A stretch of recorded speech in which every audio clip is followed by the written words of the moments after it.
Na mtazamaji wa ITV Super Brand Afrika Mashariki, hapa niko Tafiri, eneo ambalo tafiti zote zinazohusu samaki zinafanyika hapa, na hapa niko na mkurugenzi mwenyewe wa utafiti. Na madam, karibu sana. Pengine mtazamaji angependa kufahamu majina yako. Asante sana. Kwa majina naitwa Mary Kishe, ni mkurugenzi wa maendeleo ya utafiti pamoja na uratibu. Asante sana. Nini kinafanyika hapa kwenye banda lenu Nane Nane?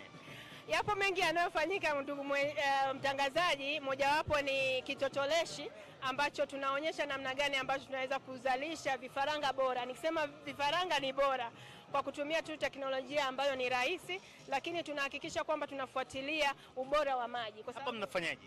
Hapa tunatotoa vifaranga kama unavyoviona, ni vifaranga vya sato kwa kutumia tu njia ambayo ni rahisi kabisa, na tunaweza kufuatilia ubora wa maji kwa kutumia hizo sensa. Tunatumia mwanga wa jua kuhakikisha kwamba tunafahamu, tuna monitor kila baada ya saa moja tunapata takwimu mpya kuonyesha oksijeni iko kiasi gani, temperature iko kiasi gani, ili tuhakikishe kwamba vifaranga wetu wako salama. Kwa hiyo hawa ni vifaranga wa sato? Hawa ni vifaranga vya sato ambao sato unakula kila siku, nafikiri unawafahamu vizuri, na ndio hii. Lakini wazazi wako hapa. Ndio. Kuna dume na jike ambao unaweza kuwaona, hawa wana miezi 8 tayari wameshaanza kutotoa, na kama unavyofahamu sato anahifadhi mayai yake mdomoni. Kwa hiyo hayo mayai tunayachukua na tuhakikisha kwamba tunaweka salama, na hapa unaona vifaranga tayari wameshaanza kuzalishwa. Vifaranga wana wiki 2 sasa. Ni huduma gani za ziada ambazo mmekuwa mkizitoa kwa wavuvi? Huduma ambazo tumekuwa tunazitoa ni nyingi. Nikianza na upande wa ukuzaji viumbe maji, tunahakikisha kwamba tunafuatilia mwenendo wa ubora wa maji katika vizimba.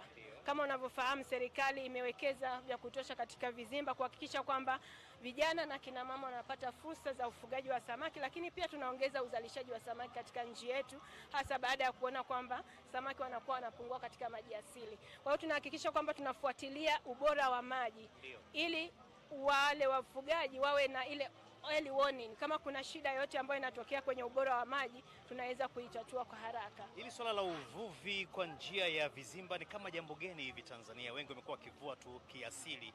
Mwamko ukoje sasa hivi wananchi kuvua kwa njia hizi za kisasa? Asante ndugu mtangazaji. Upande wa ukuzaji viumbe maji, tumekuwa miaka mingi ya nyuma tumekuwa tukifuga samaki katika mabwawa ya nyumbani ya nchi kavu, lakini kwa sasa kuna hii njia mpya ambayo ni endelevu na ni nzuri ya kukuza viumbe maji au samaki katika maji asili. Unaweka kizimba chako, unaweka samaki, unawalisha, baada ya muda mfupi, miezi 6, unakuwa unavuna. Kwa hiyo hii ni njia mpya, lakini imekuwa na mwamko mkubwa, na umekuwa na mwamko mkubwa kwa sababu serikali imewekeza vya kutosha. Tunaishukuru sana serikali, tayari vijana wengi wamewekeza, akina mama wamewekeza, lakini hata sisi ambao ni walaji tumepata samaki wa kutosha. Kwa hiyo tunaboresha afya zetu. Hapa naona kuna baadhi ya samaki wengine, natamani kujua kwa mfano hapa ni nini? Natamani kujua hapa. Hawa ni samaki wa mapambo, kama unavyowaona ni samaki wa mapambo katika ziwa letu, ziwa Tanganyika. Kuna samaki wa mapambo katika ziwa Nyasa na samaki wa mapambo katika ziwa Victoria. Kwa hiyo kila ziwa kama unavyoziona, tumekuwa na bahati ya kuwa na samaki wa mapambo katika maziwa yetu makuu yote matatu. Na hii ni biashara kubwa sana, nafikiri mnafahamu. Tunapata fedha za kigeni, lakini vijana pia wanapata ajira wanavovua samaki na kuwekeza. Lakini wanaliwa hawa? Wanaliwa, lakini kwa kiasi kikubwa ni samaki wa mapambo. Ukiwa unataka kufuga nyumbani, unaweka mapambo, karibu sana, tutakushauri ni samaki gani wa kuifuga. Asante sana. Nimeambiwa hapa kuna kama mna makumbusho hivi wa samaki wa miaka ya nyuma. Hili limekaje ile ndugu mkurugenzi? Asante sana. Tuna samaki ambao tumewahifadhi katika madawa maalum. Tunakuwa tunawahifadhi katika dawa ambazo zinasaidia samaki kukaa kwa muda mrefu. Hawa samaki wamevuliwa, unaweza kuona ushahidi mwaka wa 83, kuna mwingine huyu Gogogo, kuna mwingine wa 99, kuna wengine wa 77. Kwa hiyo tumekuwa tukiwahifadhi kwa ajili ya makumbusho, ni makumbusho.